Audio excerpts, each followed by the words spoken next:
Where does the name for Tal-y-bont come from? So today I'm in a small village called Tal-y-bont in Gwynedd. Let's get into the name. So let's break the name down.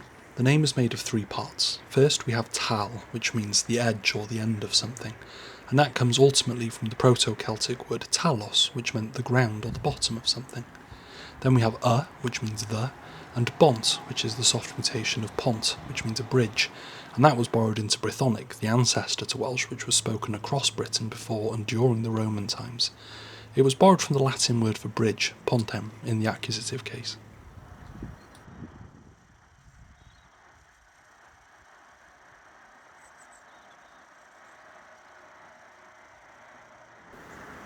Here I think it probably means the end of this bridge, which from the road barely feels like one, which stretches over the Afon Ogwen, which flows into the sea just past Penrhyn Park.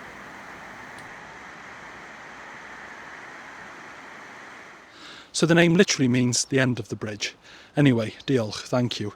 Give us a like, give us a share and give us a subscribe, and if you want to support me on my quest to explain every place name in Wales, and a couple outside of it as well, you can on my Patreon, the link's in my bio. Diolch, have a good one.